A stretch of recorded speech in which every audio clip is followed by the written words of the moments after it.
Benvinguts a tots els amics i companys que esteu aquí amb nosaltres a la sala i els que ens esteu seguint i acompanyant des de la distància via online. Avui tinc el gran plaer de presentar-se al convidat d'avui, Bernardo Mora Fandos, que és nascut a Torrent, València, i que té un currículum déu-n'hi-do, i això que només en direm una part, perquè és tan llarg que no li deixaríem temps per parlar amb ell. Cursà els estudis superiors de flauta al Real Conservatorio Superior de Música de Madrid i és llicenciat en Història i Ciències de la Música per la Universitat de La Rioja. Completa la seva formació en direcció de banda i orquestra amb mestres de reconegut prestigi internacional, entre els quals destaquen molts que vosaltres ja coneixereu, com són Jesús López Cobos, Cristóbal Soler, Jan Cobert, José Rafael Pascual Vilaplana, entre molts d'altres. Des del 1993 desenvolupa una sòlida trajectòria com a director titular i convidat al capdavant de diverses formacions corals, bandístiques i orquestrals. Paral·lelament, des del curs 1995-1996, exerceix la docència musical a l'educació secundària com a funcionari de carrera, compaginant la tasca pedagògica en la pràctica interpretativa i la direcció musical. Ha ofert concerts tant en l'àmbit estatal com internacional, amb actuacions als Estats Units, París, Bogotà i altres diverses ciutats de l'Estat i d'Europa, consolidant així una trajectòria artística estretament vinculada a la interpretació i a la direcció. L'any 2021 funda Escúchame, un projecte de divulgació musical centrat en l'audició comentada de grans obres del repertori amb l'objectiu d'apropar la música clàssica al públic general des d'una perspectiva didàctica, rigorosa i accessible. Una gran idea i molt original. Actualment, aquest projecte constitueix una de les seves principals línies de treball dins l'àmbit de la mediació cultural i la formació de nous públics.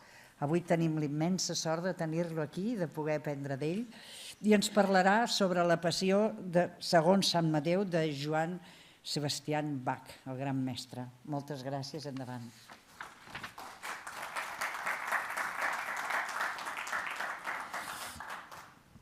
Bé, moltes gràcies, muchas gracias. Me vais a permitir que haga la sesión en castellano por fluidez. Quiero en primer lugar agradecer al doctor Sanz y al maestro Rafael Salinas, amigo desde la juventud, el darme la posibilidad de estar aquí con todos vosotros y hablaros de una obra magna dentro de la historia de la música y para hacerosla llegar lo más cerca posible para que la descubráis, nos adentremos y la disfrutemos.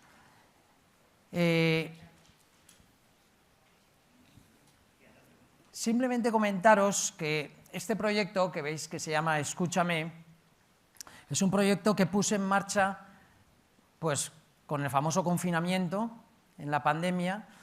Siempre me he dedicado a la docencia, sobre todo en educación secundaria, más en concreto en bachillerato. He dado muchas clases de historia de la música para jóvenes y adolescentes.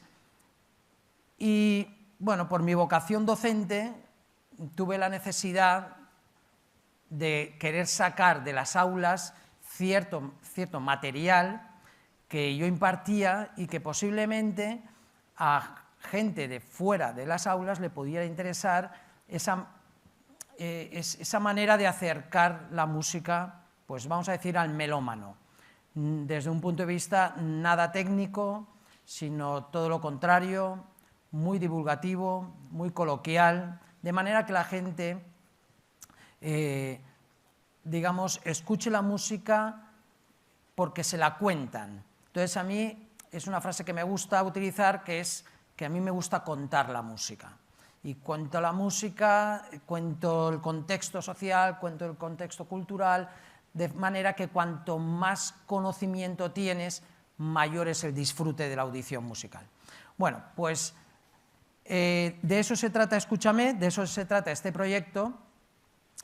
Y, bueno, pues hoy en día, si no estás en las redes sociales, pues parece como que no existes, con lo cual, pues tengo mi perfil en Instagram, mi perfil en Facebook, y después he creado ciertas listas de playlist, listas de reproducción en Spotify, pues un poco temáticas alrededor de o compositores, o estilos, o géneros, o incluso por instrumentos, con las obras más célebres, con las obras más características, incluso más populares, ¿por qué no?, para, como os digo, pues acercar ese repertorio a la gente que es realmente amante de la música y disfruta con ella.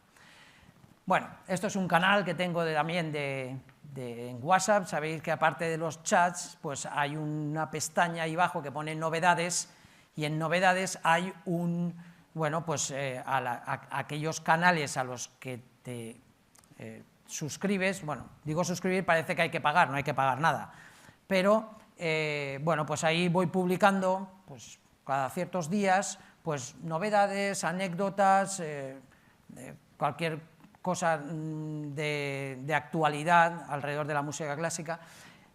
No os preocupéis mucho por el QR ahora, porque al final de la sesión lo dejaré otra vez para que tranquilamente lo podáis escanear y bueno, ya sin prisa.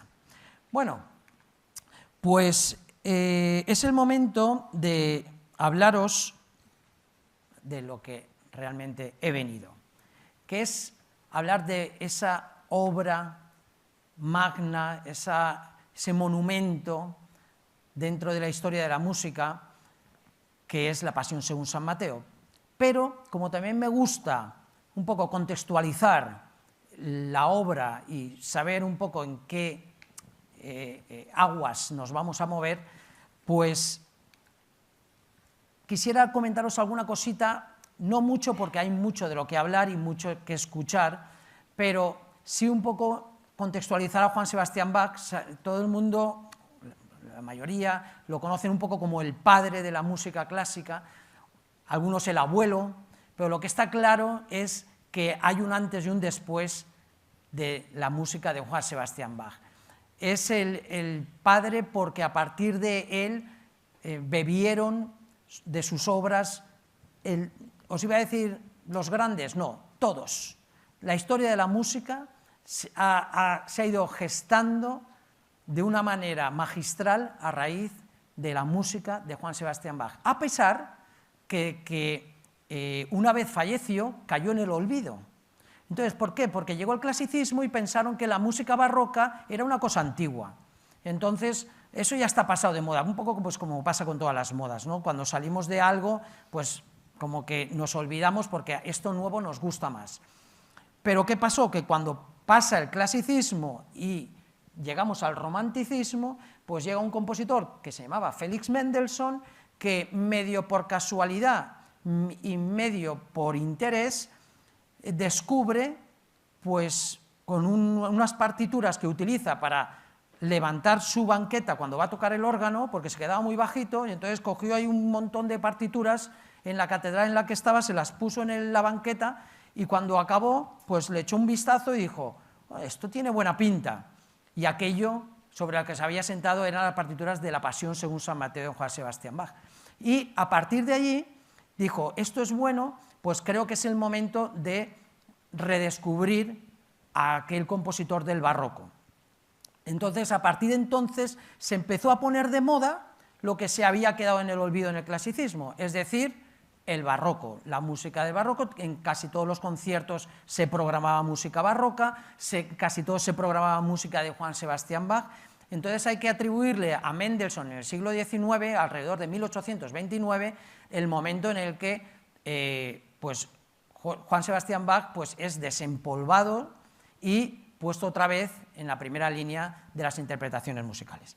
Bueno, aquí os he traído, para que os situéis, esto digamos que es un eje cronológico solo del barroco, compositores del barroco que posiblemente os suenen unos más que otros, casi seguro el que más os sonará será Vivaldi, junto con Juan Sebastián Bach, coetáneos, Domenico Scarlatti, Händel, el famoso compositor del Mesías, por ejemplo, y después tenemos al padre Antonio Soler, aquí en España, el compositor inglés Henry Purcell, el famoso compositor del canon de Pachelbel, Lully, compositor de la corte francesa, Schutt en Alemania, Monteverdi como el gran compositor que traslada, digamos, la música, hace el traspaso de la música del Renacimiento al barroco.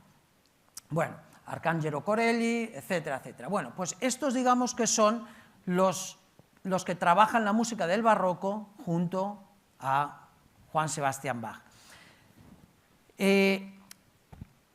Juan Sebastián Bach básicamente es un compositor, compone mucha música vocal, mucha música instrumental y sobre todo mucha música religiosa, básicamente porque su ocupación profesional a lo largo de su vida fue maestro de capilla.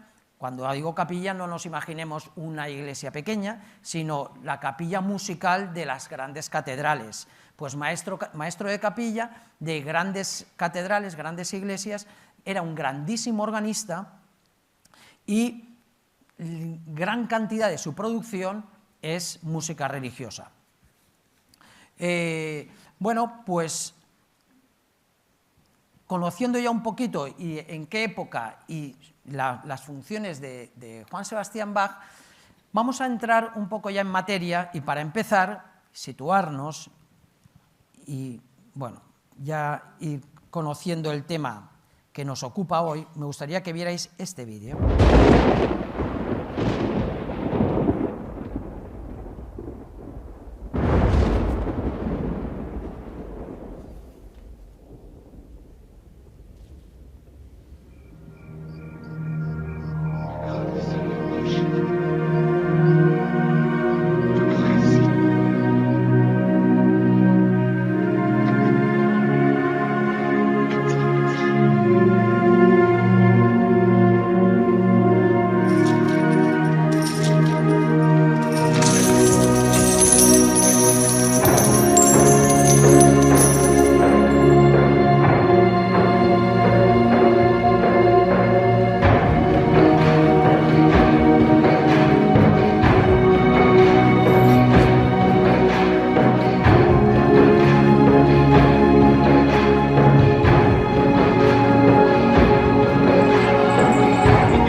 Sempre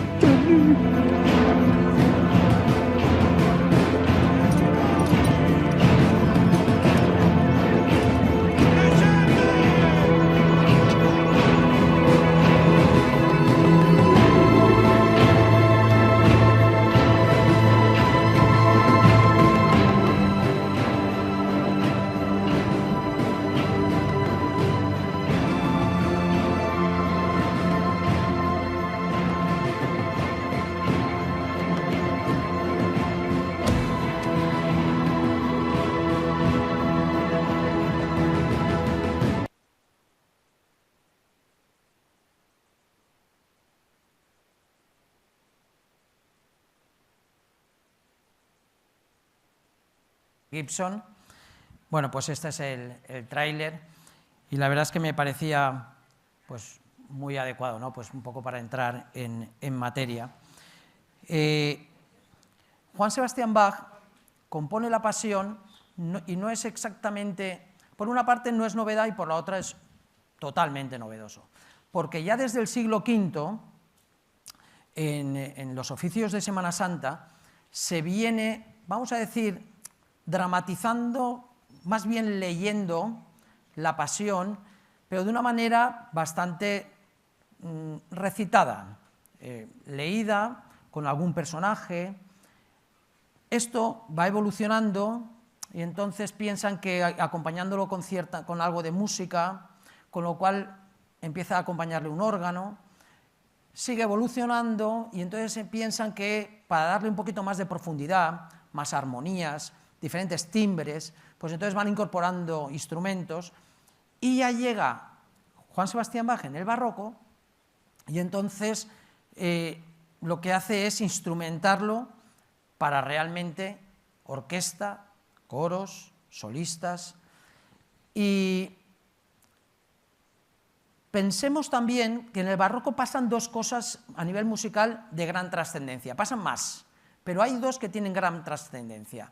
La primera es que se componen por primera vez óperas, con lo cual esto, aunque la Pasión de según San Mateo no es una ópera, porque es un oratorio, sí tiene esa parte de dramaturgia.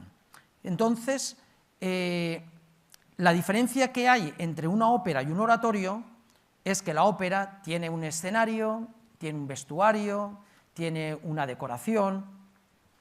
Sin embargo, en la ópera, en los oratorios, perdón, se representan en iglesias, catedrales, no hay escenario, no hay vestuario, no hay decorados, pero sí hay drama, porque hay unos personajes que igual que están en la ópera, pero no actúan, no gesticulan, pero sí que están esos personajes que dialogan y dan vida, digamos, a aquello que cuentan, en este caso a la Pasión. Y por eso, de hecho, a Juan Sebastián Bach le culparon de que, sobre todo los más puristas, de que la Pasión tenía demasiado carácter operístico. Y sin embargo otros decían que aún le faltaba más, que esto tenía que tender a la representación, incluso a la representación teatral, todo más teatralizado. Bueno, pues este era uno de los grandes acontecimientos del barroco. Y el segundo fue el nacimiento de las orquestas como las conocemos hoy en día, con lo cual eran evidentemente orquestas pequeñas, pero ya tenían una estructura ya formada como violines, violas, violonchelos, contrabajos. Después, si habían instrumentos de viento, pues básicamente sobre todo flautas, oboes, ya incorporan también algún instrumento de viento metal. Pero esto del Renacimiento del que venimos, esto no existía. Lo que habían eran agrupaciones instrumentales, por llamarlo de alguna manera, que cualquier instrumento era bueno para que se incorporara. En el barroco ya se gestan las orquestas como las conocemos. Bueno, pues en la Pasión, digamos que se unen estas dos cosas, las orquestas y el drama, o la representación dramática. Bueno, pues aquí os voy a leer algunas frases son muy significativas, pero sobre todo por la persona que las dijo. Estoy seguro que conocéis al gran maestro Jordi Savall, gran músico, especialista sobre todo en música renacentista, medieval renacentista, barroca, y todo esto está extraído de una entrevista que le hicieron. Él, posible, y además lo vais a ver, dice: yo no soy especialmente religioso, pero a pesar de eso dice todas estas cosas. Esta obra es el culmen absoluto de la música universal. Nunca, nunca jamás se ha unido de manera tan exquisita la perfección musical, marca de la casa del maestro Bach, con la emoción y el sentimiento más profundos. Yo no soy especialmente religioso y, sin embargo, la espiritualidad que desborda cada frase, cada salmo, cada intervención del evangelista, cada himno y cada aria, esa emotividad que impregna toda la obra desde su famoso principio hasta su esplendoroso final, me golpea como un bate de béisbol. No es algo viejo, sino que está vinculada a la realidad de hoy. Jesús es víctima del compromiso entre el poder y el fanatismo, y es incomprendido por el pueblo, algo que está de actualidad. La pasión es el Monte Everest de la música, habla sobre sentimientos, la vida y la muerte, motivo por el que he retrasado el momento de interpretarla hasta considerarse maduro para afrontarla de una manera total y sentirse en casa dentro de la música de Bach. Esto es verdad. Jordi Savall no aborda, nunca había dirigido la Pasión según San Mateo hasta recientemente, esto hace pocos años, cuando se considera, como veis, maduro para afrontar de manera total la dirección de esta obra. Bueno, pues ya vamos entrando un poquito, vamos bajando, vamos aterrizando, y entonces aquí tenéis algunos de los personajes que intervienen en la Pasión: Jesús, interpretado por un bajo o barítono, Judas Iscariote, Pedro, Poncio Pilato, esposa de Poncio Pilato, sumos sacerdotes, las multitudes representadas por el coro, dos testigos, Simón de Cirene, que es quien ayuda a Jesús a cargar la cruz, y el evangelista, como no, que es el que narra los acontecimientos. Las formas musicales que vamos a conocer hoy, que forman la Pasión, son 43 recitativos, y ahora os iré contando en qué consiste cada uno de estos, 4 recitativos acompañados o ariosos, 14 arias da capo, un dúo para soprano y contralto, 12 corales y 6 coros. Los recitativos son las partes recitadas en las que la mayoría de veces es el propio evangelista, San Mateo, el que narra, y entonces como que la acción avanza. Pero entre recitativos, de vez en cuando, pues se interpreta un aria. ¿Y qué es un aria? Es como que la acción se para. Y en ese parón, digamos que tiene lugar la reflexión. Y entonces es una reflexión que evidentemente no está en los evangelios, pero Bach lo confía, digamos, a su letrista de confianza, que se llamaba Picander, que ya le había ayudado a escribir los textos de otras cantatas, de otros oratorios, y entonces esas reflexiones hechas fuera, como os digo, del evangelio, pues son las 14 arias que diferentes solistas, que pueden ser soprano, contralto, tenor o bajo, pues interpretan. Después, los 12 corales y 6 coros. Mirad, los corales eran canciones, piezas que todo el mundo conocía. Por ejemplo, hoy en día, si yo os dijera: tú has venido a la orilla, no has buscado... Entonces todo el mundo dice: ah, sí, esta canción en mi parroquia la cantan. O cualquiera de las canciones que se suelen cantar pues en las parroquias, en las misas, etc. Bueno, pues estos serían los corales. Y esos corales, que eran súper populares, todo el mundo los conocía, sobre todo la letra. Juan Sebastián Bach le pone música y contribuyen también a esa reflexión, digamos, personal de los feligreses. Y los 6 coros, hacen referencia pues a las multitudes que tienen o que interpretan o que aparecen a lo largo de los evangelios, ¿no? Pues cuando le piden a Pilatos que lo entregue, que lo crucifiquen, etcétera, etcétera. Bueno, pues todas esas, cuando habla, digamos, el pueblo, lo hace por medio de los coros. Bien, pues con todo esto nos vamos ya a lo que es la escena, y es muy curioso, y esta sí que es una novedad que pocos han seguido y pocos han igualado, que es la Pasión no está formada por una orquesta, está formada por 2 orquestas. Y además 2 orquestas simétricas que podéis ver a partir de aquí. Vemos violines, 3 violines primeros, 3 violines segundos, 2 violas, 2 violonchelos y un contrabajo. Un fagot, y aquí tenemos 2 flautas y 2 oboes. Si nos vamos a la otra parte del escenario, volvemos a tener 3 violines primeros, 3 violines segundos, 2 violas, 2 violonchelos, un contrabajo, un fagot, 2 flautas y 2 oboes. Como veis, son dos orquestas totalmente simétricas, con un instrumento en el centro, que es la viola de gamba, que ahora después os la presentaré y os comentaré cuál es su protagonismo. Pero no solo 2 orquestas, sino 2 coros, como veis a izquierda y derecha, y después en el centro un coro que llama de voces blancas, que a veces son niños, a veces son mujeres, como en este es el caso, y 2 órganos, uno para cada orquesta, como los veis aquí. Bueno, pues la interpretación de la Pasión según San Mateo de Juan Sebastián Bach requiere de todo esto. Y además los solistas, que como veis los tenemos por aquí, aquí tenemos uno, aquí tenemos otro, y después otros solistas que, según esta interpretación, deben estar incrustados dentro de los coros. Bueno, pues esto podría ser bastante fiel a la época y lo que se llamaría una interpretación historicista, ¿vale? Porque quieren seguir los patrones de la manera en la que se interpretó en la época. Pero después tenemos esta otra versión. Esta otra versión no tiene nada que ver, no se busca que suene como en el siglo XVIII, porque a todo esto la Pasión se compone en 1727.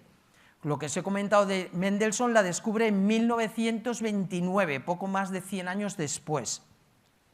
Bueno, pues como veis aquí, ya no hay 3 violines primeros, 3 segundos, no, esto ya es una orquesta sinfónica, o mejor dicho, 2 orquestas sinfónicas. En vez de haber 2 flautas y 2 oboes, como veis, aquí está duplicado, hay 4 flautas, 4 oboes, 4 oboes. Y en vez de haber 2 coros, pues relativamente pequeños, fijaros la multitud que hay aquí.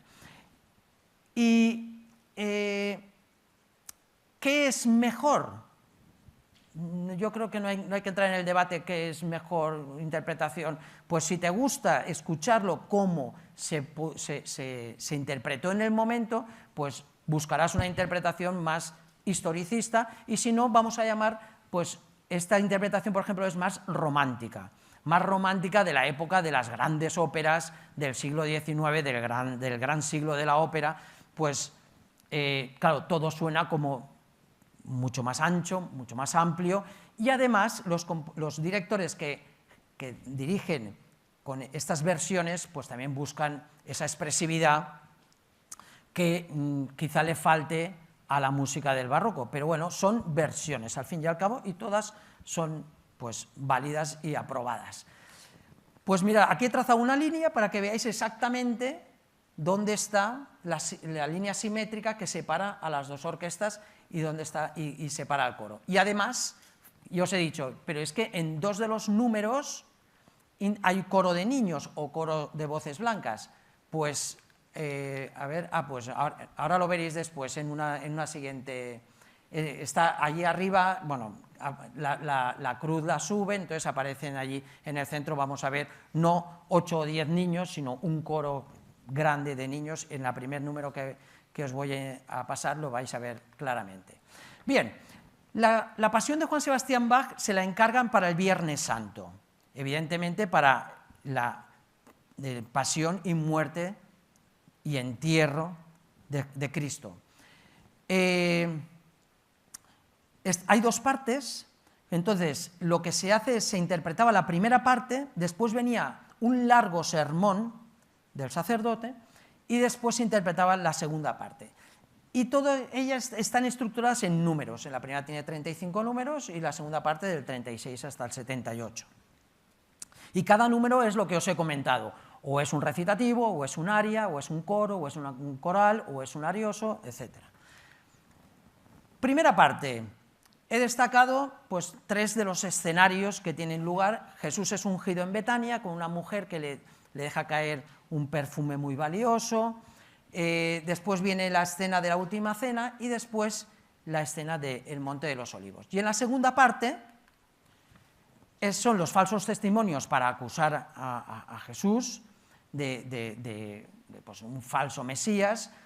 Después Jesús ante Caifás y Pilato, y al final la entrega y flagelación y muerte de Jesús. Así es que vamos a ir por partes y os voy a... lo que he hecho, la obra en total viene a durar pues, 2 horas y media, 2 horas 45. Entonces yo lo que he hecho ha sido rescatar ciertos números pues bueno, que tienen alguna particularidad musical que os pueda parecer interesante. Y como Juan Sebastián Bach lo que hace también es intentar describir en música lo que está pasando en el texto. Vais a ver, porque quitando de un par de números de los que voy a poner, todos están, los vais a poder ver, son vídeos, y he puesto vídeos de diferentes versiones, para que veáis cómo suenan unas, cómo suenan las otras, y independientemente de eso, pues vosotros también podéis decidir, pues estas me gustan más, estas me gustan menos, este cantante, este otro, etc. Y también es verdad que me vais a permitir que yo os guíe, entonces cuando os ponga una audición, pues posiblemente por encima yo os vaya diciendo alguna cosa para que os sea más fácil seguir la música. Como os digo, he dicho antes, os quiero contar la música y además va a aparecer el texto. Y antes, ya lo último que quiero decir, antes de empezar ya con la música, es que a pesar de ser una obra religiosa, pues por muchas razones, ¿no? Pero por la primera, pues porque narra, digamos, el núcleo de la fe cristiana, que es que está contando los evangelios. Por otra parte, porque te hace comprender y sentir, te hace extraer como una reflexión personal de los diferentes episodios que se van a ir secuenciando a lo largo de la obra. Después, porque ese carácter redentor, ¿no?, del sufrimiento de Cristo, pues te hace pensar como cristiano que ha muerto como redentor de los pecadores y que ha muerto por nosotros, y porque tiene evidentemente pues una función litúrgica del Viernes Santo. Pero no por eso pensemos que es una obra que, bueno, pues yo no soy creyente, a mí please. No, también tiene muchas razones por las cuales vale la pena acercarse a esta obra, aunque no seas creyente. Primero, porque es un drama humano. Y este drama humano habla de traición, habla de culpa, habla de miedo, habla de injusticia o de muerte. Después, porque es una de las obras cumbres de la historia de la música, y porque sobre todo es una experiencia estética y emocional. Mirad, hace poco yo vengo de Valencia y imparto sesiones de divulgación musical, muchas, ya os digo, desde el año 2020, 2021, y otro día una mujer de 83 años me decía: Bernardo, yo no soy creyente, pero cada vez que llega Semana Santa yo pienso de otra manera. A mí la mentalidad, a mí me cambia. No sé, evidentemente de joven, durante su vida, vivió muchas Semanas Santas. Ella ya no creía en nada, ni en santos, ni va a misa, ni nada. Pero a ella la Semana Santa le impactaba. Entonces, por eso os digo que tiene algo, no sé, ya no os digo la Semana Santa, esta obra tiene mucho de valores humanos, tiene mucho de vida interior y creo que tiene mucho de reflexión. Así es que, dicho esto, vamos a empezar con las tres, digamos, escenarios de la primera parte, y este es el principio. Lo voy a ir poniendo y os voy a ir contando. Vamos a pensar, esto es como una introducción. Primero tiene lugar esta introducción instrumental. Esta versión es la que os he comentado antes como, vamos a llamarle, romántica. Es la de estas orquestas grandes que os he puesto, con los dos grandes coros, con el coro de niños, o voces infantiles que veis aquí.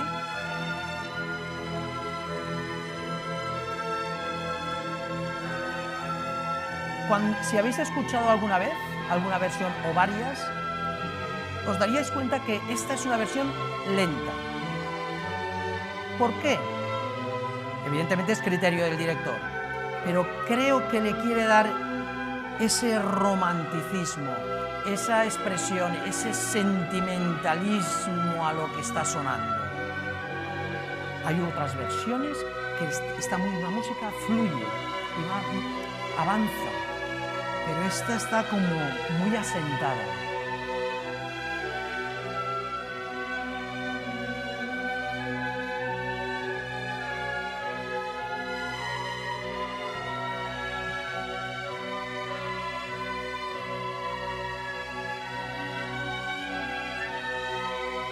¿Veis?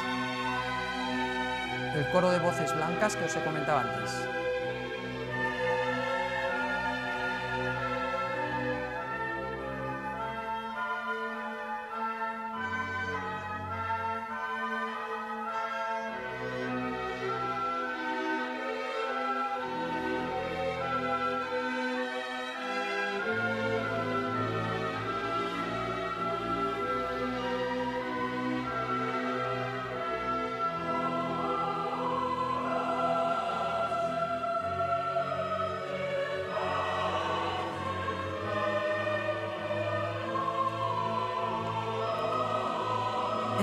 Este texto introductorio, esto no está en el Evangelio.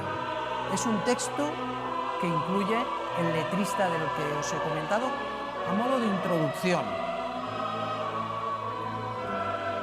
Y ahora veréis cómo dialogan.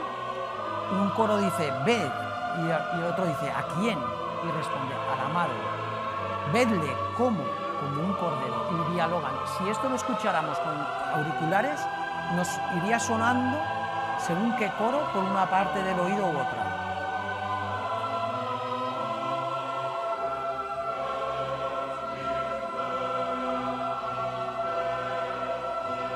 Esta nota larga,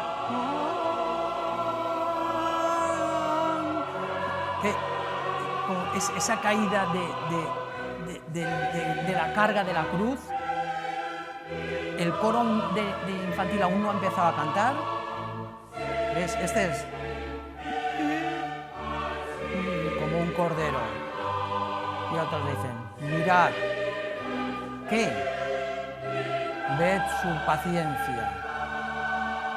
Mirad dónde nuestros pecados.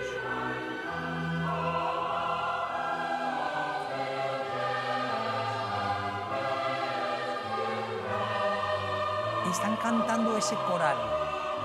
Los corales es lo que os he dicho antes. Esas piezas que la gente ya conoce de ir a las iglesias.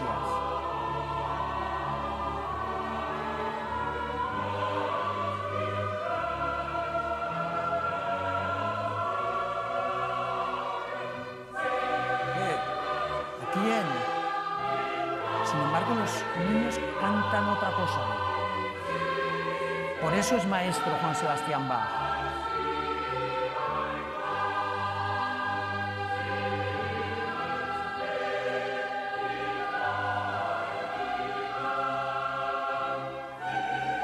Bueno, vamos a pasar al siguiente número que os tengo.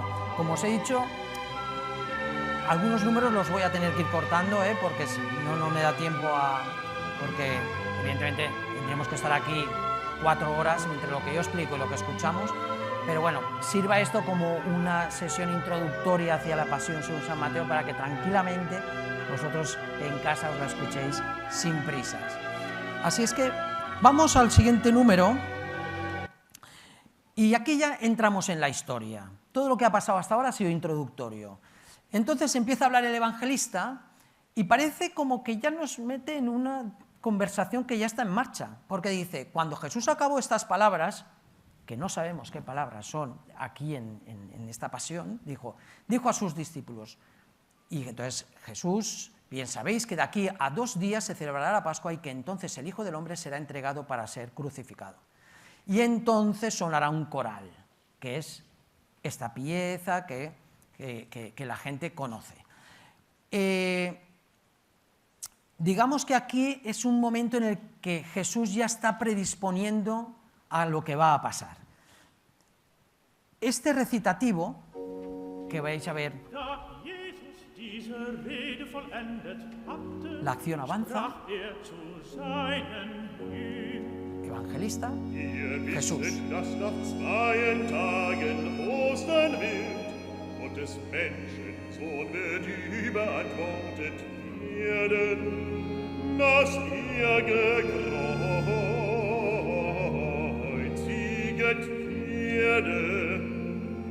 Y entonces, digamos que los feligreses entonan: ¿en qué has delinquido para que recaiga sobre ti tan severa sentencia?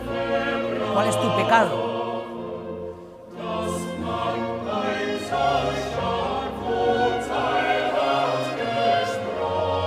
Como veis, esta versión sería historicista. Orquesta reducida, coro reducido.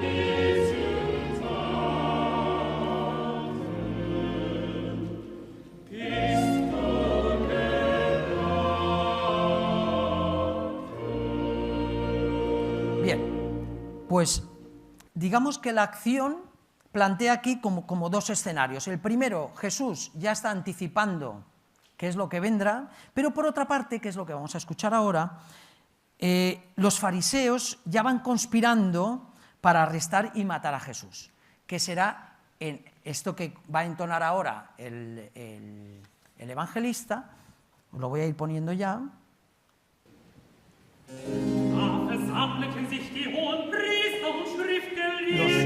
Los recitativos, como veis, tienen un acompañamiento muy simple, entre comillas, a nivel de instrumento. Un órgano que golpea, un violonchelo, pero es que la acción tiene que avanzar.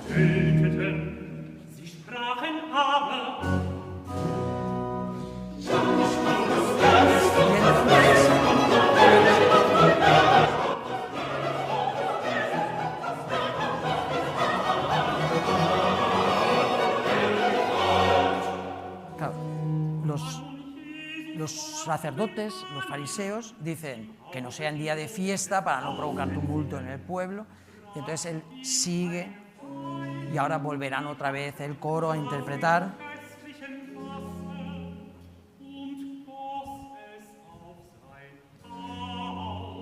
Bueno, pues los coros pues, pueden interpretar como los fariseos, como este, pero también los discípulos de Jesús pueden representar a los romanos, incluso a Pilatos, o la multitud cuando clama sangre contra Jesús. Bueno, este será el siguiente número, que ya volverá a aparecer. Es que los 5 primeros números han venido seguidos, ahora sí que vamos a empezar a ir saltando. Nos vamos al escenario ya de la última cena y Jesús aquí es donde señala a Judas como su traidor. Y entonces anima, digamos, a sus discípulos a que le recuerden cada vez que cenen juntos, allá donde estéis, pues me recordaréis. Y fijaros, este es todo el diálogo que va a tener lugar.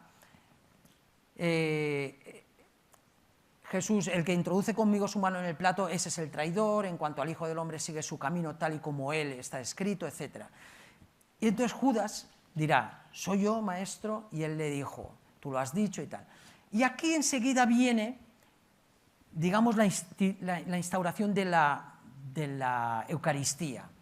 Digamos, cuando dice, tomad y comed, este es mi cuerpo, tomó el cáliz, lo bendijo y se lo entregó diciendo, y vuelve a decir, bebed todos de él porque esta es mi sangre, etcétera, etcétera, ¿no? La parte de la consagración en la misa. Entonces, todo va a ser un recitativo, pero precisamente cuando habla Jesús no es tan recitado, ya hay un acompañamiento de cuerdas, ya hay algo más melódico. No se puede decir que sea un aria, porque un aria es como muy expresiva, pero digamos que ya tiene otro cariz. Así es que este no lo vamos a ver, lo vamos a escuchar. Todo va muy rápido, ¿eh? Jesús.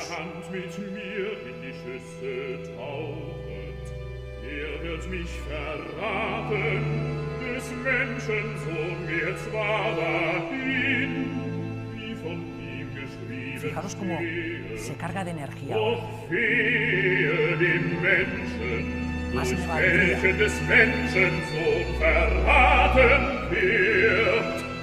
Es wäre ihm besser, dass der selige Mensch noch nie geboren wäre. Haber nacido. Da antwortete Judas, der ihn verriet, und sprach, ich sprach, Soy yo. sprach zu ihm. Y estamos aquí. Du sagst, ¿Veis los violines? Habla Jesús. da sie aber Evangelista. aßen, nahm Jesus das Brot, dankete und brach, und gab's den Jüngern und sprach, Y ahora veréis otra vez.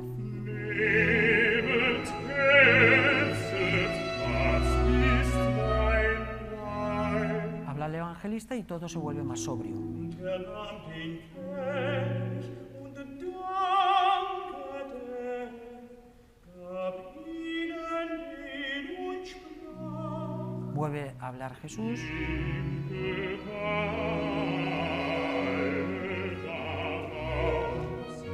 Das ist mein Blut des Neuen Testaments, welches vergossen wird für viele zur Vergebung der Sünden.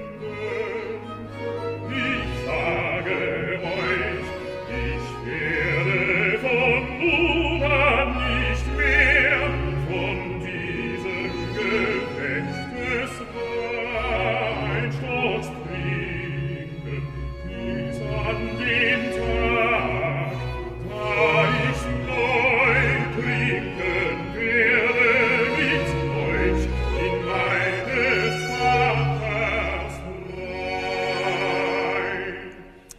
Bueno, pues vamos a avanzar a la siguiente escena y nos... bueno, aquí os había puesto... Os voy a poner un minutito de este arioso. Es como... ni es recitativo ni es un aria. Es una cosa ahí entre medias.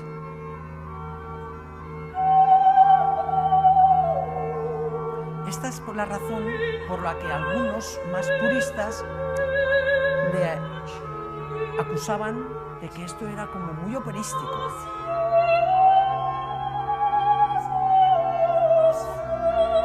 Recordad que la ópera nace también en el barroco, pero así como Bach compone esta pieza en 1727, la ópera nace en 1600.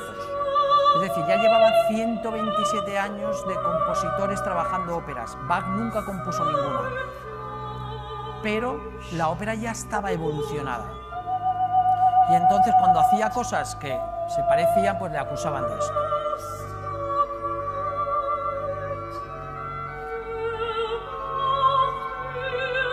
Entonces, esto no pertenece al Evangelio, esto es una reflexión que Bach y el letrista deciden incorporar entre otras muchas. Bueno, seguimos y nos vamos al Monte de los Olivos. Y allí, en el jardín de Getsemaní, está Pedro, digamos, prometiendo que permanecerá a su lado por siempre, que nunca le traicionará. Y Jesús le dice, no digas eso porque antes de que el gallo cante 3 veces, me habrás negado. 3 veces. Antes de que cante el gallo, me habrás negado 3 veces. Y entonces él dice, no, yo nunca te abandonaré, etcétera, etcétera. Bueno, pues este es el momento en el que, bueno, pues tiene lugar Petrus aber antwortete und sprach zu Es en formato recitativo, con lo Sie cual auch avanza. alle sich an dir ärgerten, Este es Pedro. so will ich doch mich nimmer mehr ärgern. Jesus sprach zu ihm: Wahrlich, ich sage dir, in dieser Nacht, ehe der Hahn kräht, wirst du mich dreimal verleugnen. Petrus sprach zu ihm: Aquí. Und wenn ich mit dir sterben müsste, so will ich dich nicht verleugnen. Desgleichen sagten Y lo mismo auch dijeron alle Jünger. los demás discípulos.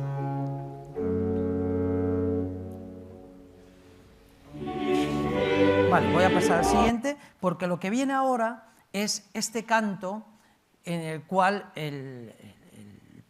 no el pueblo, sino pues el creyente dice: quiero permanecer aquí junto a ti, no me rechaces, no me alejaré de ti cuando se cierren tus ojos, cuando tu corazón se detenga en el último estertor de la agonía, entonces te tomaré entre mis brazos y te lo colocaré en mi regazo.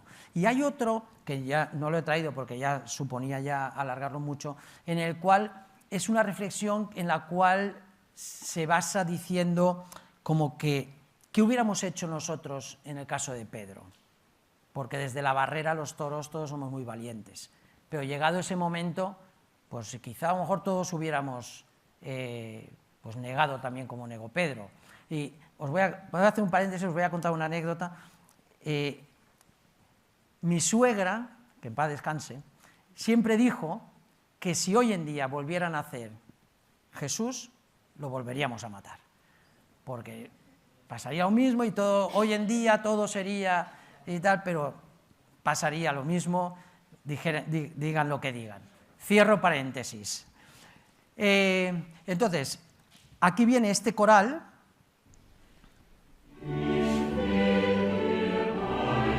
que posiblemente lo conozcáis. Este es el que se llama el Coral de la Pasión y suena como 5 o 6 veces a lo largo de toda la obra. Por cierto, este director acaba de venir a Barcelona. No sé si habéis estado al tanto, creo que era en el Palau de la...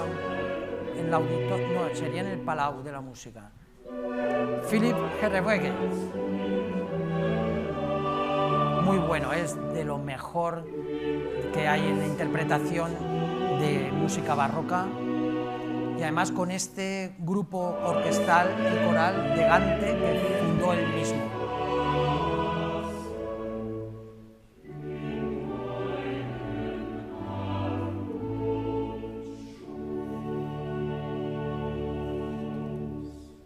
Bueno, y ahora seguimos y avanzamos y llegamos a un momento en el que el ambiente este de oración en Getsemaní se ve interrumpido por la llegada de Judas y con el ejército o soldados de los sumos sacerdotes que vienen a prenderle. Y entonces es cuando dice: aquí era quien yo bese, pues vosotros deberéis prender. Y digamos que es un momento de gran tensión dramática. Y ahora quiero que entendamos esto de la tensión dramática con oídos del barroco. No esperéis que esto va a sonar ahora como una barbaridad. A ver, nuestros oídos del siglo XXI están hechos a ruidos, están hechos digamos, a maltrato auditivo de nuestras formas de vida, de todo lo que nos rodea. En aquella época los oídos estaban mucho más sanos y por otra parte hay que encontrarlos desde una perspectiva pues como más sentimental o emocional, ¿no? Cuando digo de que entra el dramatismo, pues oigámoslo desde ese punto de vista un poquito más tenso. Y esto, a lo que vamos a escuchar ahora, es un dúo de soprano y contralto. Y es muy curioso porque aquí la soprano y contralto son acompañadas por flautas y oboes, que son los grandes protagonistas, dialogan.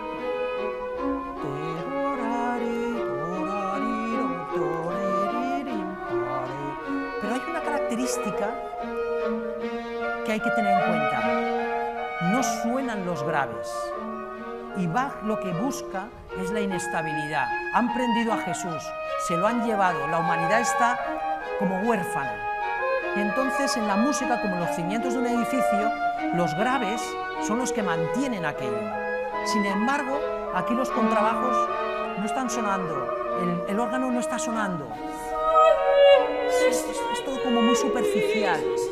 Hemos perdido la raíz. No está, digamos, la base.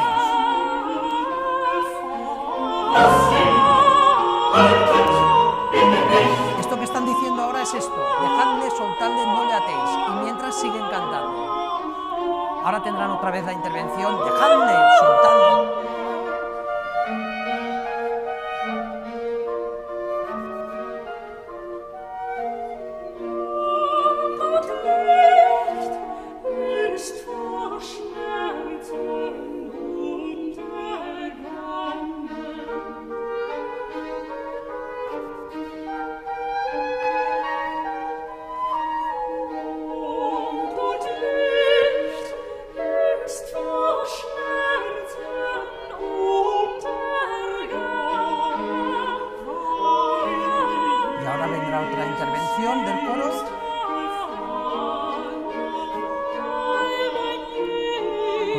Dramatismo del que os hablaba.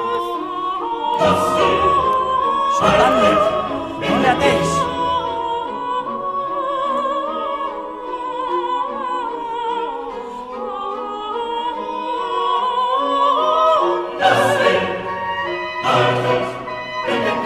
Y ahora viene incluso más dramatismo, porque esto que vais, el coro aún no ha empezado, digamos, su parte, pero es como una súplica, es decir, ¿dónde está Dios ahora con los rayos y los truenos y las nubes para que paren esto? Entonces es como una situación de impotencia que dicen, esto ya solo es cosa de Dios quien pueda parar esto.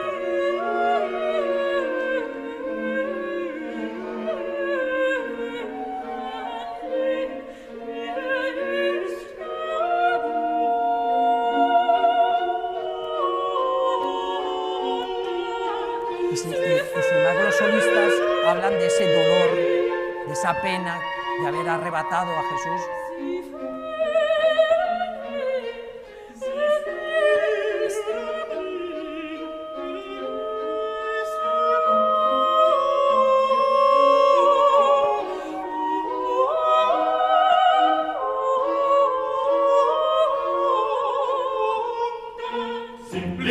Aquí han desaparecido los rayos y los truenos de las nubes.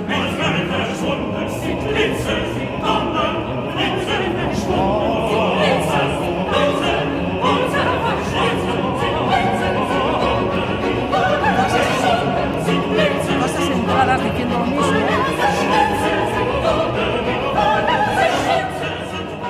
Os decía que todas estas entradas diciendo lo mismo, este gran maestro de este tipo de entradas musicales, vamos a decir, en forma de canon, o más bien fugado, el gran maestro es Juan Sebastián Bach.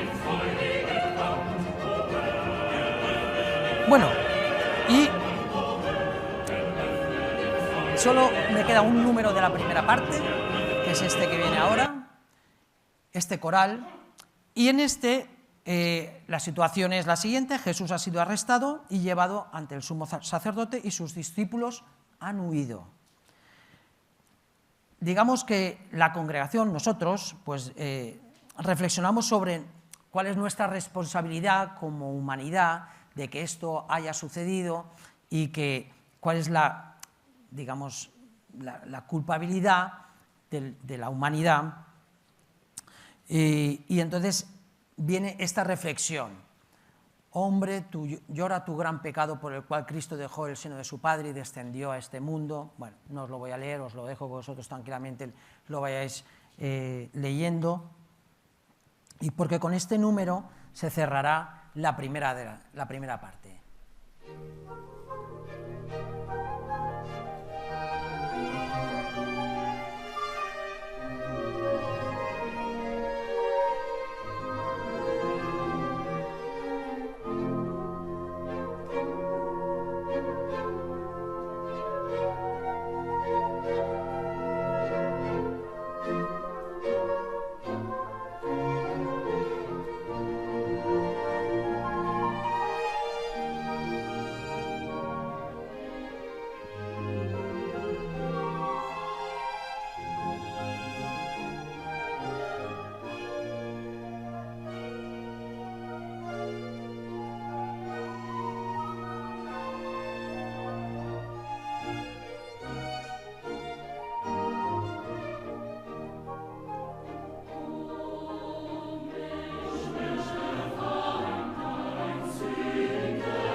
como os digo, con esta reflexión, con esta coral, se cierra la primera parte.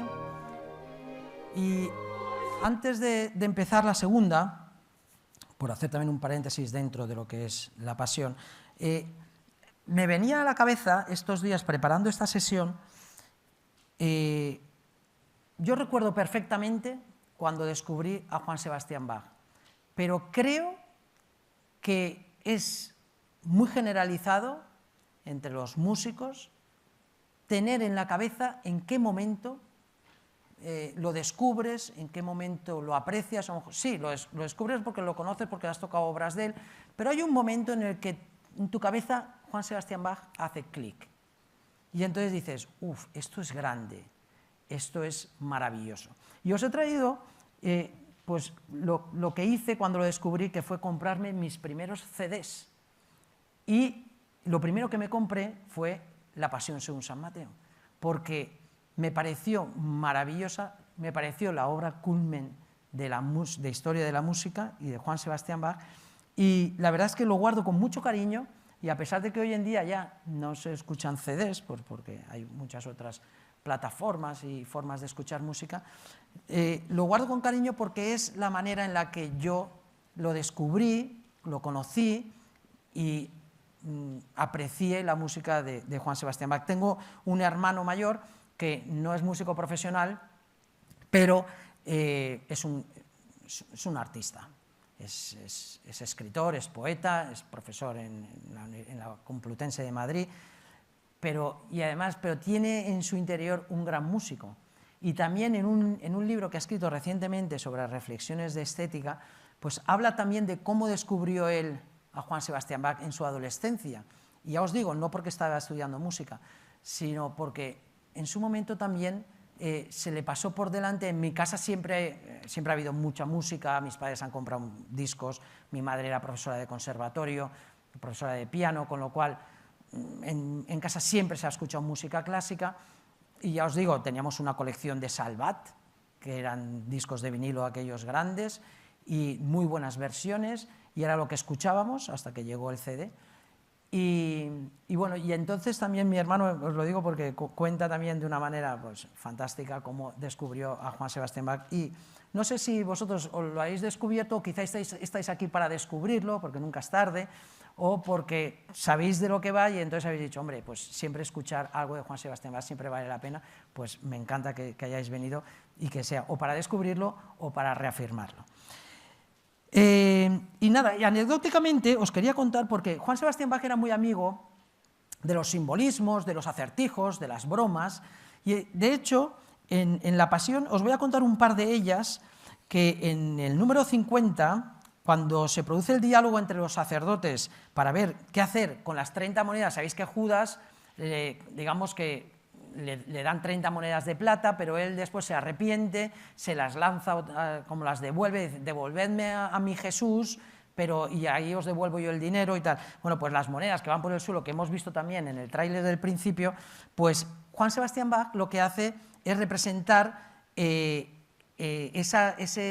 tintineo de las monedas, y después también el bajo que entona ese número, entona exactamente 30 notas hasta la última palabra del aria. Entonces no es casualidad, él pone 30 notas para las 30 monedas. Y hay otro momento, que es en el número 15, cuando Jesús indica que alguien le va a traicionar y los apóstoles representan el coro, pues el coro y todos diciendo, seré yo, seré yo, seré yo. ¿Sabéis cuántas veces dicen seré yo? 11. Evidentemente no la de Judas, pero el compositor pone exactamente 11 veces la pregunta seré yo. Bueno, pues esto, que son dos anécdotas, pero en las obras de Juan Sebastián Bach hay muchísimas anécdotas y muchísimos acertijos, y sobre todo en los cánones, que le gustaba mucho hacer, casi de manera de entretenimiento, hay algunos muy divertidos. Bueno, pues seguimos. Por cierto, mira, os he traído esto. No sé si habéis tenido la oportunidad, pero en el Palau de la Música el 27 de marzo se interpretó una Pasión, y el 30 de marzo, por este director que os he dicho, en la Auditori se interpretó también otra vez la Pasión. Esta versión tuvo que ser fantástica. Es uno de los grandes directores y grandes conjuntos de la música barroca. Bueno, ahora sí, iniciamos la segunda parte. Falso testimonio, pues sabéis que le están interrogando a Jesús por parte del sumo sacerdote y entonces, claro, buscan testigos, pero testigos falsos. Y cuando Jesús dice, no, yo soy el Hijo del Hombre sentado a la diestra de Dios, los fariseos se enfurecen tanto que entonces ya empiezan a recurrir a la violencia. Sin embargo, lo que consigue Bach es contrastar esa violencia con las palabras y la música noble que representa a Jesús. Así es que vamos a escuchar, pero este lo pasamos porque también se me amontonaban ya las piezas, así es que vamos al momento en el que Jesús está ante Caifás y Pilatos y todo este diálogo que se produce aquí con este recitativo.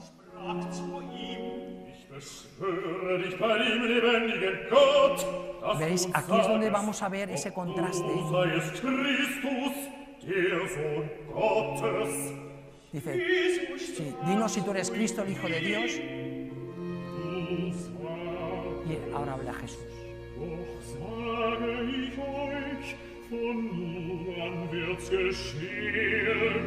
Was ihr sehen werdet des Menschen Sohn, sitzen zur Rechten der Kraft und kommen in den Wolken. Y os voy a poner ya al final de este número, que es cuando el coro canta.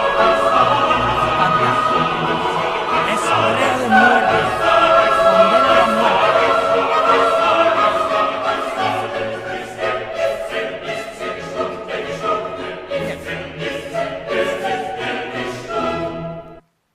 Bien, avanzamos y aquí tenemos el evangelista cuando dice, empezaron a escupirle en el rostro y a golpearle con el puño y después de vendarle los ojos le abofeteaban. Bien,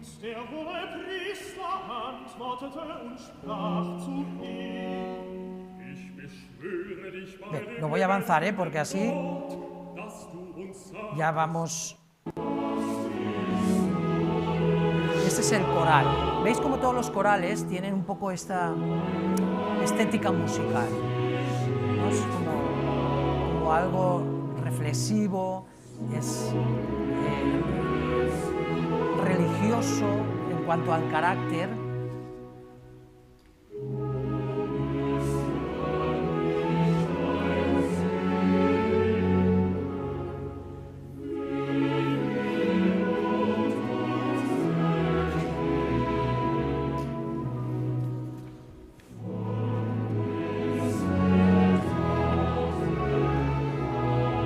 Vendrá, bien, este es el final, pasamos y esta es el aria que esta sí o sí había que escucharla, el famoso Erbarm me dich, que significa ten piedad de mí, porque claro, Pedro ha negado 3 veces y entonces está arrepentido y pide piedad. Esta versión que os traigo, este puede ser que sea el aria más famosa, pero al mismo tiempo como más sentimental, más emocional.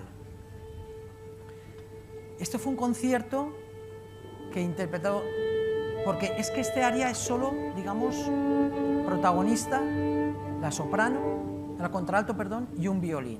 En este caso el violín es Yehudi Menuhin, que es uno de los grandes violinistas de la historia, contemporánea, digamos, la contralto Mira Zakai, la orquesta simplemente acompaña, y esto fue un concierto que hicieron para el Papa Juan Pablo II.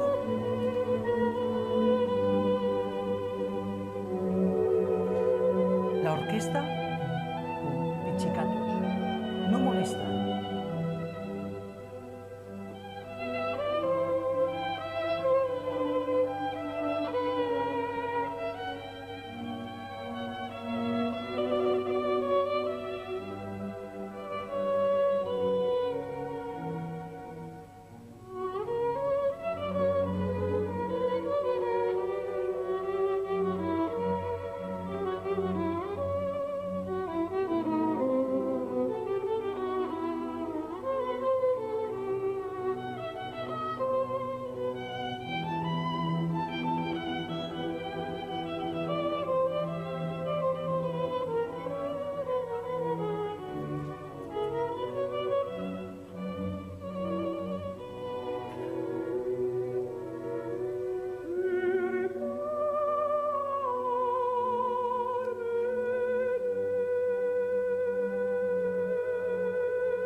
Bueno, vamos a avanzar. Esta, no sé si lo habéis escuchado, pero bueno, es posiblemente el área más popular de toda la Pasión.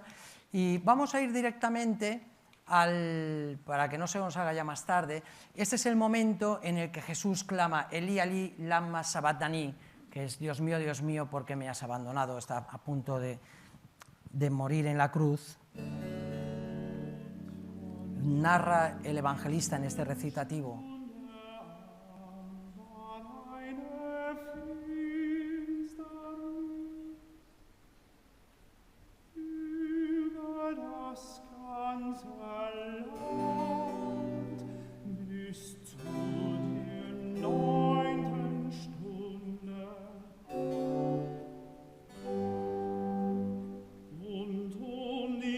Stunde schrie Jesus laut und sprach: Aquí Jesús.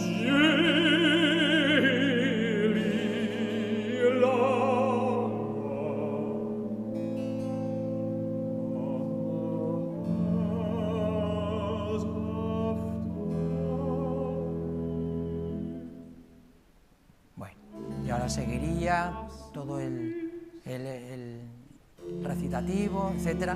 Bueno, y entonces, ahora ya, en el último número, lo más curioso es que, como veis, acabará con un coro final en el 78, y el previo, que es un recitativo desde el 77, fijaros cómo cantan todos los solistas desde el bajo, tenor, contralto y soprano. No es una casualidad, va creciendo desde lo más grave hasta lo más alto, es decir, nos hace ver la ascensión al cielo. Por eso va subiendo cada vez en altura de voces. Bueno, pues como ya vamos a acabar, sí que es verdad, y ahora que acaba de pasar la Semana Santa, que la Pasión evidentemente narra los hechos de la pasión y muerte de Jesús.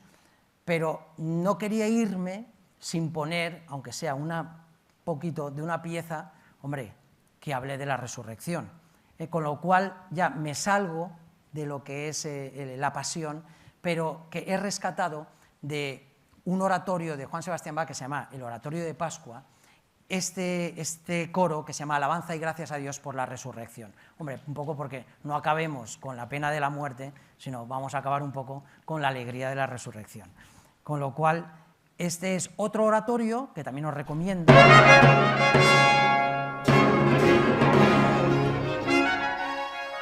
Como veis, pues ya no es esa música tan pesada, tan lúgubre, tan triste, es música alegre, es música de resurrección.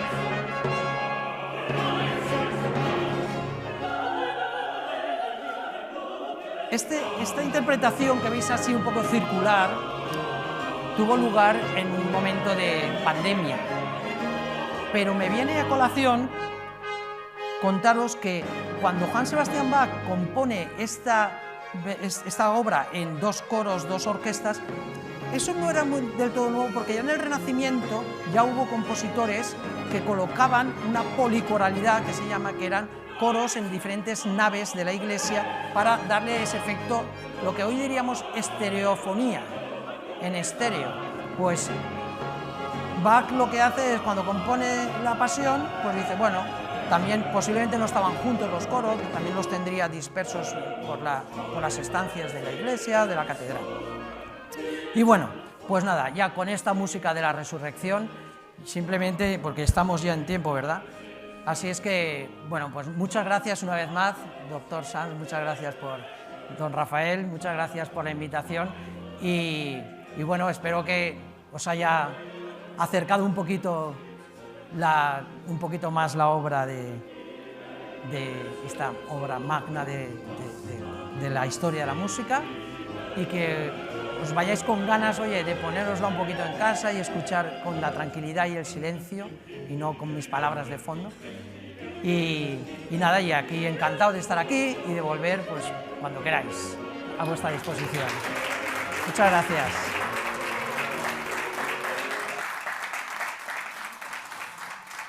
Si alguien, aquí os dejo el QR por si alguien quiere escanearlo para lo del canal de WhatsApp de lo que os he comentado.